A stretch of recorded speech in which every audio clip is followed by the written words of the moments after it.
আসসালামু আলাইকুম, সবাইকে শুভেচ্ছা জানাচ্ছি। মাসুম মাহবুব দেখছেন ওপেন দ্য ইউটিউব চ্যানেল এবং মাসুম মাহবুব ফেসবুক পেজ। পৃথিবীর যে প্রান্ত থেকে যারা দেখছেন সবার জন্য শুভকামনা, ভালোবাসা। দর্শক, যদি দেখতে এবং শুনতে কোনো সমস্যা না হয় আমাকে একটু কমেন্ট করে জানাবেন যে আপনারা ক্লিয়ার দেখতে এবং শুনতে পাচ্ছেন কিনা। আপনাদের জন্য বেশ কিছু ব্রেকিং খবর আজকে আছে। ব্রেকিং বলবো কারণ ইরান তার সারপ্রাইজ দেখাতে শুরু করেছে এবং যুদ্ধের ময়দানে শুধু নয়, ইরান তার খেলা দেখাচ্ছে কূটনীতির চ্যানেলে এবং আমেরিকা ইরানের কাছে আবারও ধরাশায়ী। আর বাংলাদেশ প্রসঙ্গে থাকবে বেশ কিছু খবর। প্রিয় দর্শক, হরমুজ প্রণালী নিয়ে ইরান এবং ইতালির মধ্যে টেলিফোনে কথা হয়েছে। আমরা সেই বিষয়টা একটু আপনাদের হালকা আগে জানাই, তারপর বাকি খবরগুলো যাব। ইতালির পররাষ্ট্রমন্ত্রীর মতে, অর্থাৎ ইতালির পররাষ্ট্রমন্ত্রী অ্যান্তোনিও তাজানি বুধবার ইরানের পররাষ্ট্রমন্ত্রী সৈয়দ আব্বাস আরাকচির সঙ্গে ফোনে কথা বলেছেন। ইতালির পররাষ্ট্রমন্ত্রীর মতে ওই টেলিফোন আলাপে তিনি এবং তার ইরানি প্রতিপক্ষ হরমুজ প্রণালীর মধ্য দিয়ে যান চলাচলের জন্য একটি পথ নির্ধারণের বিষয় ইরান ও ওমানের আলোচনা নিয়ে কথা বলেছেন এবং আরাকচি এ ব্যাপারে ব্যাখ্যা দিয়েছেন। ইতালির পররাষ্ট্রমন্ত্রী আরও লিখেন যে টেলিফোনে আলাপে লেবানন নিয়েও আমাদের মধ্যে আলোচনা হয়েছে। অর্থাৎ ইরানকে আস্তে আস্তে হয়তো বা বিভিন্ন পক্ষ থেকে সমর্থন দিতে বাধ্য থাকবে। পাশাপাশি আজকে দুপুরে আরেকটি তথ্য আপনাদের দিয়েছিলাম, সেই সংবাদটা আরেকবার আপনাদের বলি। হুতিরা আবার লোহিত সাগরে অ্যাটাক করেছে। বলা হচ্ছে ইয়েমেনের সশস্ত্র বাহিনী তারা বুধবার ঘোষণা করছে যে তারা উত্তর লোহিত সাগরে ইয়ানবুর অদূরে সৌদির তেল ট্যাঙ্কার ওয়াফাকে একাধিক ব্যালিস্টিক ক্ষেপণাস্ত্র দিয়ে আঘাত করেছে।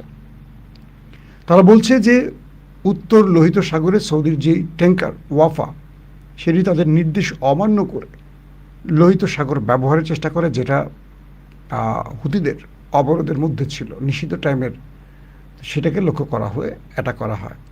22 জুলাই থেকে সৌদি আরবের উপর নৌ অবরোধ শুরু হওয়ার পর এটি অষ্টম সৌদির জাহাজে আক্রমণ। দর্শক, পাশাপাশি ইরানের আরও কিছু খবর আসছে, সেটা হলো মাসুদ পেজিশকিয়ানের একটি বিষয়ে আমরা দেখলাম যে সাম্প্রতিক সময় বেশ আলোচনা আসছিল। পরে তিনি সেটা অস্বীকার করেছেন যে তিনি পদত্যাগ করতে যাচ্ছেন। Anything wrong? দর্শক,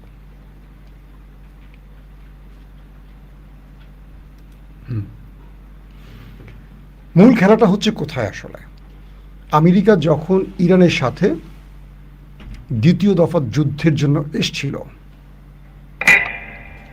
তখন আমেরিকাকে ইসরায়েল এইটুকু ভরসা দিয়েছিল যে তারা এই যুদ্ধে জয়লাভ করবে এবং এই যুদ্ধ জয়লাভের জন্য আমেরিকা তার পুরো পরিকল্পনা সাজিয়ে মধ্যপ্রাচ্যে প্রবেশ করে। কিন্তু ইরান ততক্ষণে আমেরিকার টোটাল গেম প্ল্যান পরিবর্তন করে দেয়। কীরকম?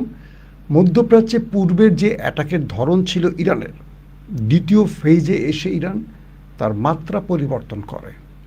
তো ইরানের প্রথম দফার আক্রমণটাকে আটকাবার জন্য পরিকল্পনা তৈরি করে মার্কিন, কি বলবো, তাদের যে সেন্ট্রাল কমান্ড, যুদ্ধ যারা মনিটর করছে বা যুদ্ধ যারা চালান তারা।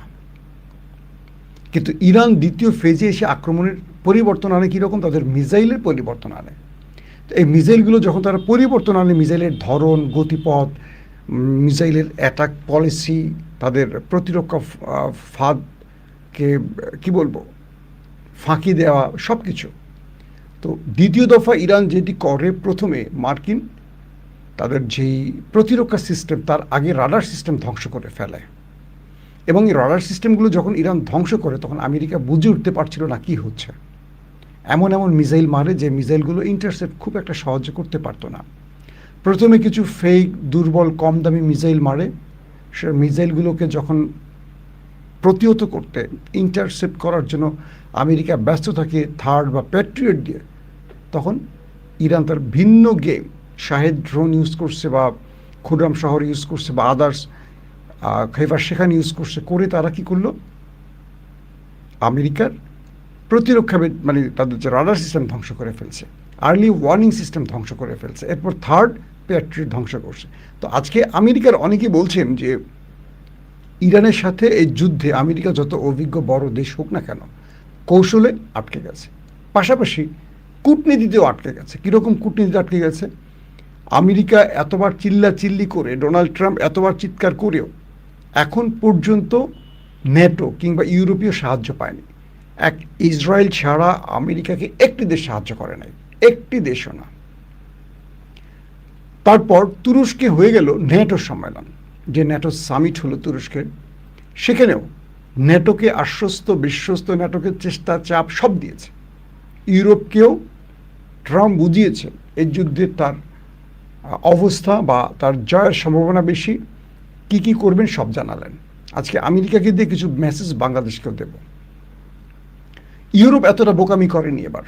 ইউরোপ বুঝতে পারছে যে আমেরিকা আসলে ইসরায়েলকে রক্ষায় বা ইসরায়েলকে বাঁচিয়ে রাখার জন্য যুদ্ধটা করছে, যেটা আমেরিকা স্বয়ং জনগণই সাপোর্ট করছে না। তো ইউরোপ শুনে গেছে, ন্যাটো শুনে গেছে, কিন্তু সাহায্যে এগিয়ে আসেনি। ন্যাটো সম্মেলনের পরপরই আমেরিকা হঠাৎ করে ইরানে আবার অ্যাটাক শুরু করে। এরপর ইরান এত শক্ত জবাব দেবে এটা আমেরিকা কল্পনা করেনি। মধ্যপ্রাচ্যে থাকা মার্কিন প্রত্যেকটা ঘাঁটিকে একদম ভাঁজ করে ফেলে ইরান। শেষ পর্যন্ত তাদের মিসাইল, থার্ড প্যাট্রিয়ট যে অ্যান্টি মিসাইলগুলো প্রায় 80% শেষ হয়ে যায় ইরানকে মোকাবেলা করতে গিয়ে। কিন্তু ইরান একটার পর একটা মিসাইল, ড্রোন তার কি বলবো স্টোর থেকে, তার মাটির গুহা থেকে বের করে। আমেরিকা অবাক যে ইরানের কাছে আছে কত, এত মারি, এত শেষ করি, এত স্টোরেজ ধ্বংস করি, কিন্তু ফুরায় না কেন? মার্কিন গোয়েন্দা মাধ্যমগুলো আমেরিকাকে বলল যে তাদের কাছে আসলে যে হিসেব ছিল সেই হিসেবের বাইরে অগণিত মিসাইল, ড্রোন ইরানের কাছে আছে, যেগুলো তথ্য তাদের কাছে নাই। অর্থাৎ মাটির নিচে কয়টা পৃথিবী বানিয়ে রেখেছে ইরান এটা জানেই না আমেরিকা। এখন ট্রাম্প কী করবেন? যেহেতু এতদিন তার একটা তথ্য ছিল, ধরেন ইরানের কাছে 100 মিসাইল আছে, আমরা 90টা শেষ করছি আর 10টা আছে, তাহলে আমরা বিজয়। কিন্তু ইরান যখন দেখতেছে যে বেরই করতেছে একটার পর একটা, কারণ এখন আমেরিকা টেনশনে পড়ে গেছে। কাতার এবং পাকিস্তানকে দিয়ে আবার একটা যুদ্ধবিরতি করলো। এর মধ্যে আবারও তারা জর্দানি এবং কুয়েতে ভারী অস্ত্র মোতায়েনের চেষ্টা করলো, যুদ্ধ বিমান আনলো, ড্রোন হাবিজাবি আনা শুরু করলো।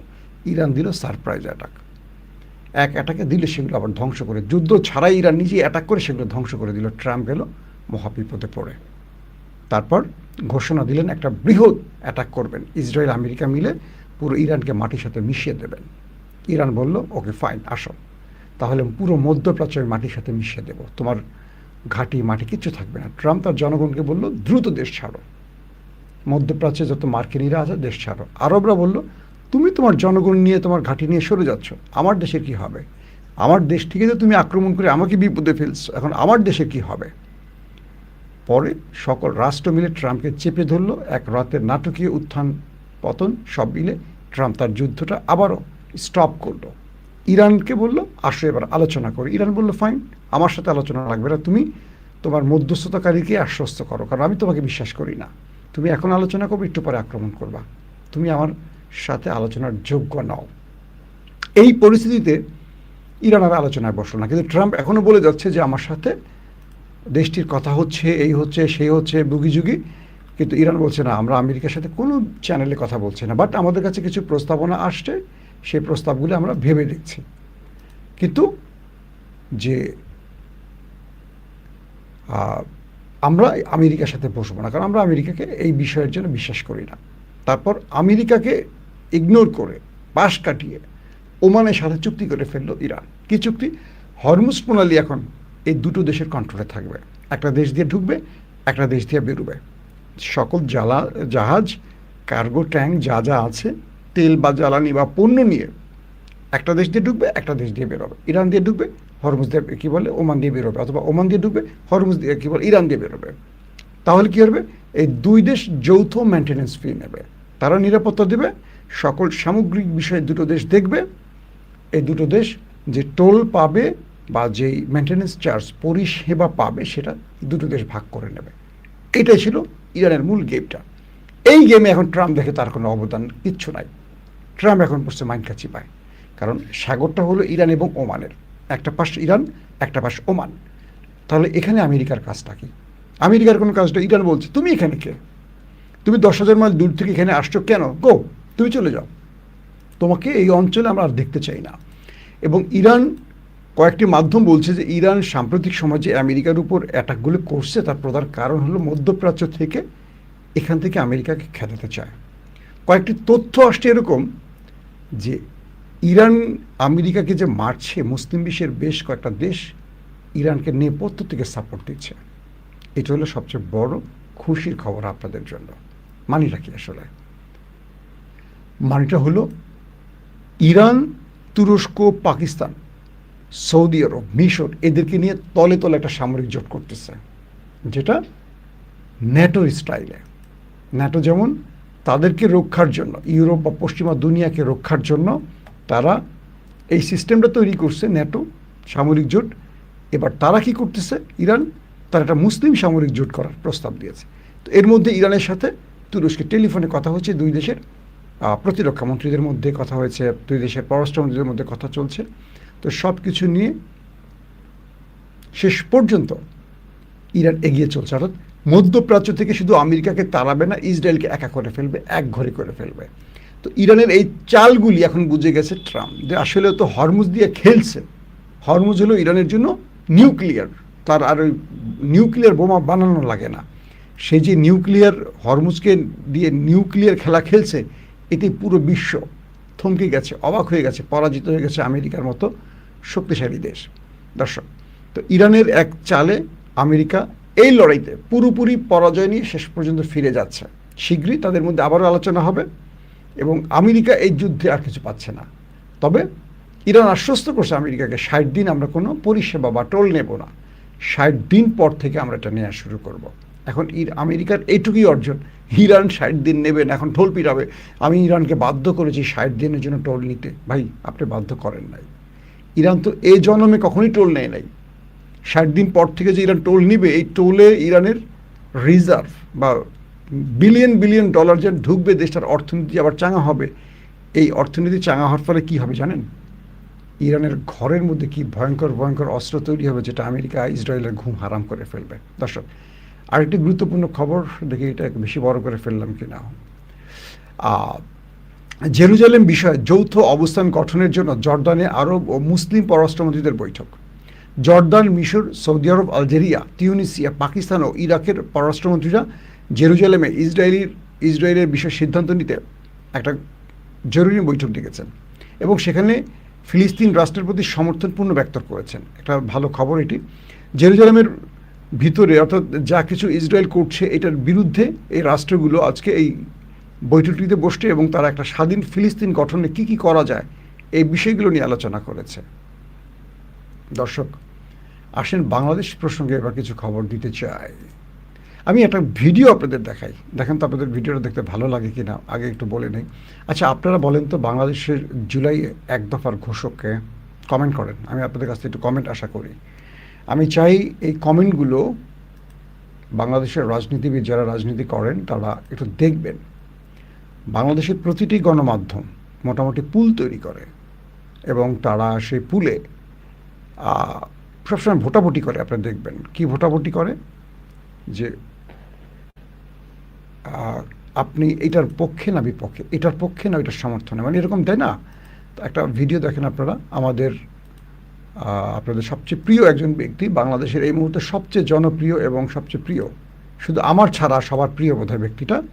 আসেন আমরা তাকে এক নজর আমাদের ভিডিওতে আপনাদের দেখানোর চেষ্টা করি। সেই প্রিয় ব্যক্তিটার মুখ, এখন অবাক হচ্ছেন যে কার কথা বলছি। বাংলাদেশে শুধু আমি ছাড়া সবাই তাকে ভালোবাসে।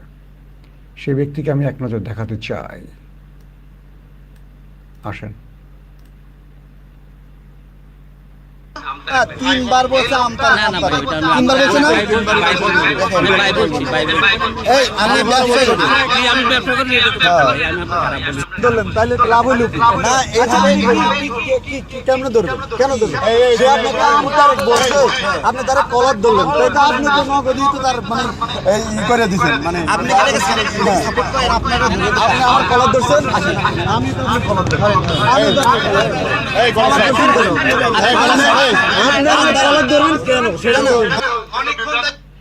আপনাদের প্রিয় কিনা বলেন আমতারেক। এই বেটাকে একজন দেখে আমতারেক বলছে, তার কলার ধরছে আমতারেক। আরেকজন গিয়ে বলছে, ভাই আপনি তার কলার ধরলেন কেন? আপনাকে সে আমতারেক বলছে, আপনি তাকে একটা কিছু বলতে পারেন, আপনি কলার তো ধরতে পারেন না, আপনি তো তাকে শারীরিকভাবে হ্যারাস করছেন। সঙ্গে সঙ্গে তার কলার ধরছে আমতারেক, সে আবার আমতারেকের কলার ধরছে। এই লোক নাকি আবার আমাদের এখন সরকার দলের খুব পছন্দের লোক আমতারেক। আমাদের গণ অধিকার 3টা মাল জন্ম দিয়েছে, নুরুর, রাশেদ আর আমতারেক। 3টা মালই পচা মাল, এই 3টা মালই বিকৃত মাল, এবং এই 3টা মালকে যে কেউ টাকা দিয়ে কিনতে পারে। আর কিছু বলার আছে? আজকের জুলাইয়ের একটি ডকুমেন্টারি প্রদর্শনে আমাদের রাষ্ট্রপতি, আমাদের খুব প্রিয় মানুষ মেজর হাফিজউদ্দিন আহমেদ, তিনি প্রধান অতিথি হিসেবে গেছেন। স্বরাষ্ট্রমন্ত্রী ছিলেন, ইশরাক হোসেন ছিলেন, আখতার হোসেন, অনেকে ছিলেন। প্রোগ্রামটার উপস্থাপনা করছিল আমাদের রাজনীতির দিলদার রাশেদ। যখনই রাশেদ দাঁড়ায় ডায়াসে সবাই ভুয়া ভুয়া স্লোগান দেয়। ইন্টারেস্টিং ব্যাপার, জুলাই ডকুমেন্টেশন, সে জুলাই ডকুমেন্টেশনে আবু সাঈদের কোনো ছবি নেই, তথ্য নেই। প্রেসিডেন্ট দাঁড়িয়ে বললেন আবু সাঈদ হলো জুলাইয়ের প্রতিচ্ছবি। আবু সাঈদের ছবি নেই কেন এই ডকুমেন্টারি? এটা কোনো ডকুমেন্টারি হয় নাই। বললেন বেগম জিয়ারও কোনো ছবি ছিল না। তো বেগম জিয়া এই গণ আন্দোলনের মূল রূপকার। বেগম জিয়া বাংলাদেশের মানুষকে একটা আন্দোলনে উজ্জীবিত করতে আজকে যে তরুণরা নেমেছে, তার প্রধান স্বপ্নদর্শী হল বেগম জিয়া। তিনি গণতন্ত্রের জন্য লড়েছেন, আপোষহীন নেত্রী হিসেবে জেল খেটেছেন, আপোষ করেনি না ভারত না ইন্ডিয়ার সাথে। তার কোনো তথ্য ছিল না। সবাই এখন একজনকে তেল মারতে ব্যস্ত। রাজনীতিটা কত ভয়ঙ্কর বুঝতে পারছেন? আগে কি হতো স্লোগান, খালেদা তারেক, এরকম না? এখন খালেদা মাইনাস হয়ে গেছে, যেহেতু সে মরে গেছে। ওই ডকুমেন্টেশনে দেখানো হয় বাংলাদেশের যে জুলাই অভ্যুত্থানটা হলো, বিপ্লবটা হলো, তার এক দফার ঘোষক ছিলেন তারেক রহমান। এই ইস্যুতে ব্যাপক শোরগোল হয়, ভুয়া ভুয়া স্লোগান হয়, ধাক্কাধাক্কির অনেক ঘটনা ঘটে, ইশরাক ধমক দেয়, বিভিন্নভাবে পুরো প্রোগ্রামটা হসপস হয়ে যায়। প্রশ্ন হলো, 2 বছর আগের যে ইতিহাস আমরা দেখেছি বা আমরা যার সাক্ষী, আমাদের সামনে যদি এই ইতিহাস বিকৃত করা হয়, তাহলে সঠিক ইতিহাস 71 ইস্যুতে এ জাতি কি জানল? খুব সিম্পলি একটি প্রশ্ন করছি, যেই ঘটনা আমার নিজের ছেলে দেখেছে, আমার নিজের ছেলে সাক্ষী, তো এই ইতিহাস আপনারা পাল্টাবেন কি করে? 24-এর ইতিহাস আগামী 50 বছর তো পাল্টাতে পারবেন না। আজকে যে ছোট, সে তো কালকে বড় হয়ে আরও ইতিহাস সবাইকে বলবে। চোখে দেখা একটি ইতিহাস পাল্টে দিলেন, কানে শোনা, সাক্ষী হওয়া ইতিহাস। তাহলে 71 সালে 54 বছর আগে যে ইতিহাস রচিত হয়েছে জিয়াউর রহমানের ঘোষণার মধ্য দিয়ে এবং বীর বাঙালিদের লড়াইয়ের মধ্য দিয়ে, আত্মত্যাগের মধ্য দিয়ে, সেই ইতিহাস নিয়ে কত রকম জোচ্চুরি, বদমাশি, ভণ্ডামি হয়েছে কল্পনা করেন। তার মানে আমরা পাঠ্য বই যে ইতিহাস পড়ছি, তার কত অংশ বিকৃত, কতটুকু সত্য, এখন বুঝবো কী করে? এই জাতিকে আল্লাহ হেদায়েত দান করুন। কারণ আমার বিশ্বাস, যারা তারেক রহমানকে জুলাই যুদ্ধের এক দফার ঘোষক বানাচ্ছেন, তারেক রহমান এই বিষয়টি কখনো জানতেনও না। মানে তারেক রহমানকে নিয়ে যে এই ডকুমেন্টেশনের নাম ঢুকে তাকে যে ইচ্ছাকৃত পচানো হলো, এটা তারেক রহমান নিজেও হয়তো জানতেন না। কেউ হয়তো অতিমাত্রায় চামচামি করতে গেছেন, অথবা তারেক রহমানকে বিতর্কিত করার জন্য কৌশলী কাজটি করছেন, যদিও এটি সরকার পক্ষ করছে। একটা বিষয় কি, রাজনীতির সবচেয়ে বড় জিনিস হলো চামচামি। ধরেন 2 জন ব্যক্তি একটা জায়গায় বা একটা দলের নেতা, যখনই একজন ব্যক্তি দল থেকে আউট হয়ে যায় বা পদবি পায় না, তার পিছিয়ে যে লাখো কর্মী আছে, তারা দেখবেন ঠাস করে সুইং করে আরেক দলে চলে গেছে, মানে আরেক নেতার পিছনে চলে গেছে, ওই নেতা একা হয়ে যায়। আবার দেখবেন যেই নেতা এতদিন ভাত পায়নি, হঠাৎ করে পদবি পাইছে, দেখবেন রাশেদের পিছনে একটা লোক খুঁজে পাওয়া যেত না। আমার নিজের মনে আছে, রাশেদ বা গণ অধিকাররা যে আন্দোলনগুলো করতো, 70%, 80% জনগণ দিত জামাত শিবির। তাদের কাছ থেকে চাইতো যে আমাদের কাছে জনশক্তি দেন, কারণ এদের কোনো লোকজন তো নাই। আজকে রাশেদ দেখেন কোথায় হিট করে। এটা হলো রাজনীতির সবচেয়ে খারাপ জায়গা। রাজনীতিবিদদের বিশ্বাস করবেন না, এদের কথায় কখনো জীবন দিবেন না। দেয়নি তো মানুষ। 15-16 বছরে জামাত, বিএনপির ডাকে কেউ নামতো রাস্তায়? ওদের দলের লোকেরা নামতো, সাধারণ মানুষ নামে নাই।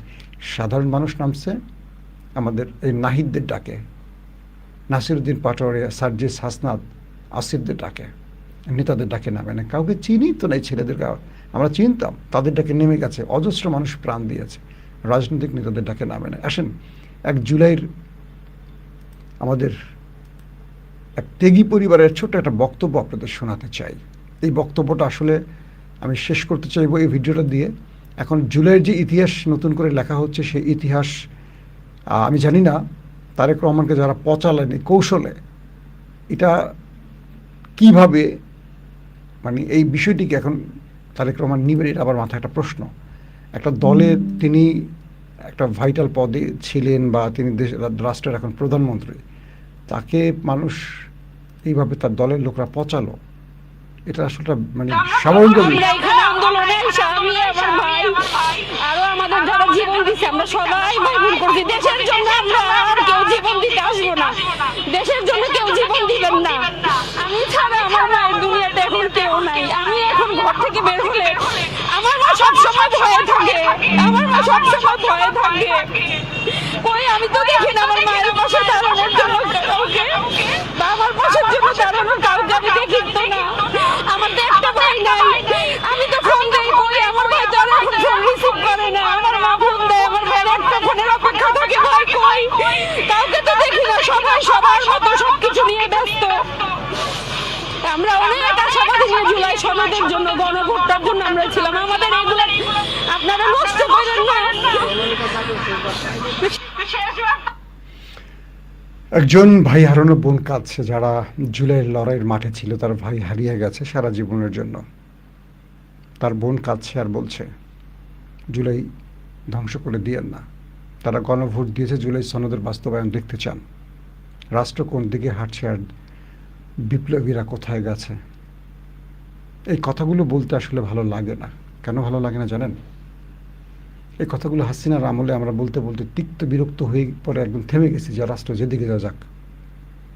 এদেশের জনগণ যদি ঠিক না হয়, রাষ্ট্র কিভাবে ঠিক হবে? এত প্রতিশ্রুতি, এত ওয়াদা যদি বাস্তবায়ন না হয়, কি লাভটা হলো আমাদের? আজকে ইতিহাসের পাতায় পাতায় যদি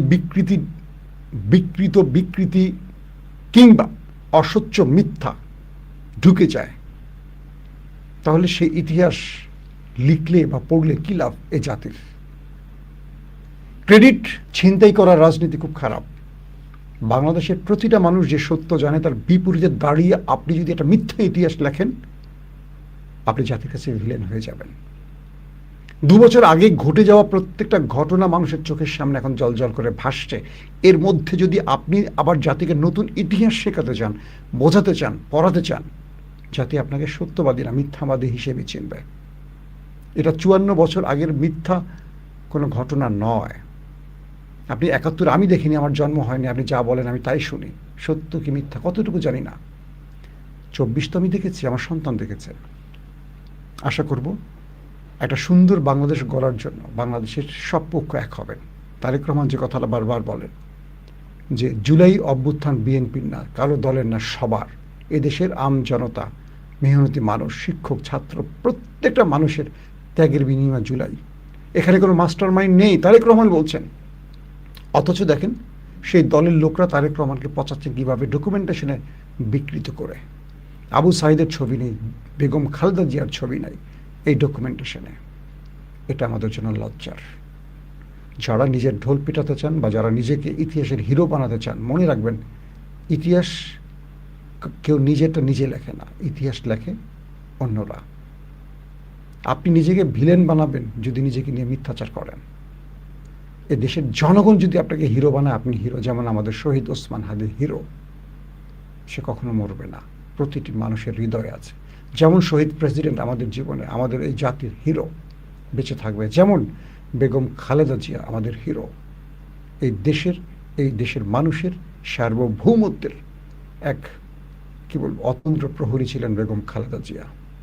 ইতিহাস আপনাকে লিখতে হবে না, দেশের মানুষের রক্তের সাথে ইতিহাস মিশে যায়। এই ইতিহাস মিথ্যা দিয়ে গোছানো যাবে না। আল্লাহ হাফেজ।